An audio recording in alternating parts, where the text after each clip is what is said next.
Hi friends, welcome back to our channel Easy English by Pace. আজকে আমরা transformation of sentences দেখব, যেটা part 1। এখানে আমরা সিম্পল এবং কমপ্লেক্স সেন্টেন্সের মধ্যে পার্থক্যটা দেখব।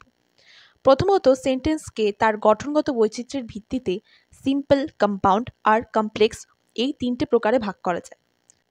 তবে এখানে আমাদের যেসব জিনিস খুবই গুরুত্বপূর্ণ সেগুলো হচ্ছে ফাইনাইট ভার্ব। এর মানে হচ্ছে যেসব ক্রিয়া দ্বারা বাক্য সম্পূর্ণ হয়, যেমন ড্র, রান, প্লে এটসেট্রা। আর সাবঅর্ডিনেট ক্লজ, যে বাক্যাংশ অন্য কোনো বাক্যের উপর নির্ভরশীল। He wanted a pen which is red in colour, এই উইচ ইজ রেড ইন কালারটাই হচ্ছে ওই সাবঅর্ডিনেট ক্লজ। অপরপক্ষে প্রিন্সিপাল ক্লজ হচ্ছে যে বাক্যাংশ নিজেই স্বয়ংসম্পূর্ণ। I helped my mother in cooking, he wanted a pen which is red in colour, এই বাক্যে হি ওয়ান্টেড আ পেন হচ্ছে প্রিন্সিপাল ক্লজ। এগুলো জানা হয়ে গেলে আমরা বুঝতে পারবো সিম্পল সেন্টেন্স কি। যে বাক্যে কেবলমাত্র একটি কর্তা বা সাবজেক্ট এবং একটি ফাইনাইট ভার্ব থাকে তাকে সিম্পল সেন্টেন্স বলে। উদাহরণ সাপেক্ষে বলা যায়, I enjoyed my holidays watching movies, being upset she holded the phone, I am not so beautiful as her, she is as wise as her mother, he failed to my great surprise. এগুলো প্রত্যেকটি কিন্তু আসলে simple sentence.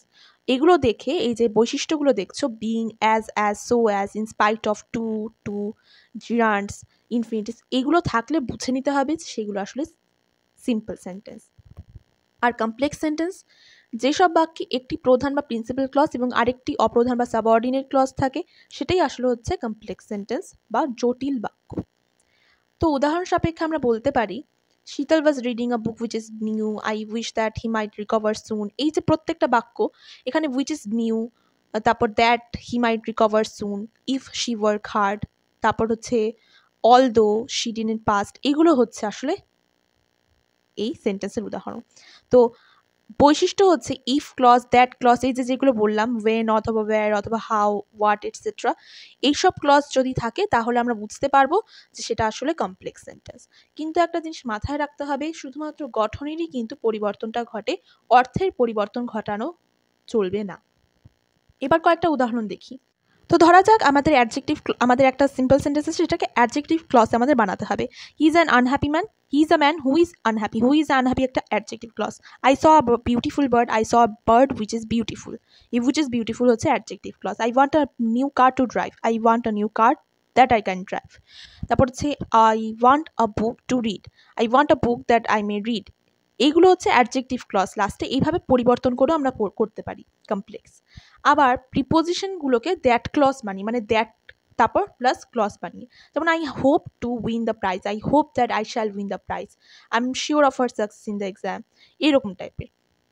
I prayed for his early recovery, I prayed that he might recover soon, এখানেও কিন্তু আমরা প্রিপোজিশনকে that ক্লজে বানাচ্ছি।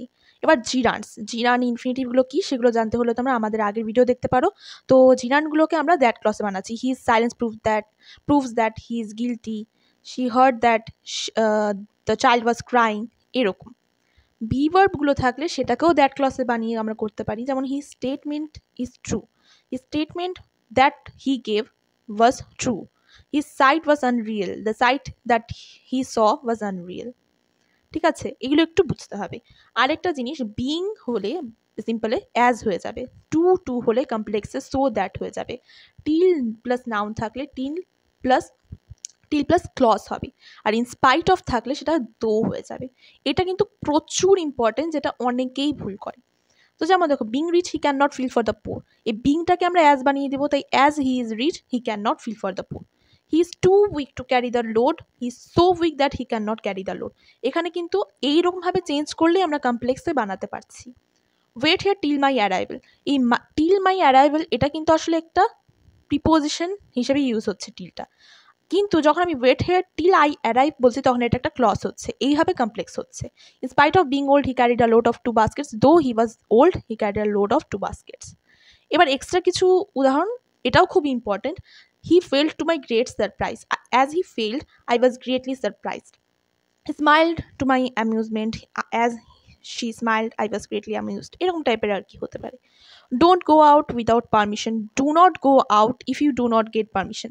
এইখানে একটা কথা বলে রাখি, যদি কোনো বাক্যে ডবল একটা নেগেটিভ আর একটা পজিটিভ মিন থাকে তাহলে সেটা নেগেটিভ বোঝায়, একটা পজিটিভ আরেকটা নেগেটিভ থাকলে নেগেটিভই বোঝায়, আর ডাবল পজিটিভ থাকলে পজিটিভ মিনিং বোঝায়, আর সব থেকে ইম্পর্টেন্ট সেটা হচ্ছে নেগেটিভ আর নেগেটিভ ডাবল থাকলে সেটা পজিটিভ মিনিং বোঝায়, মানে হ্যাঁ বাচক বোঝায়।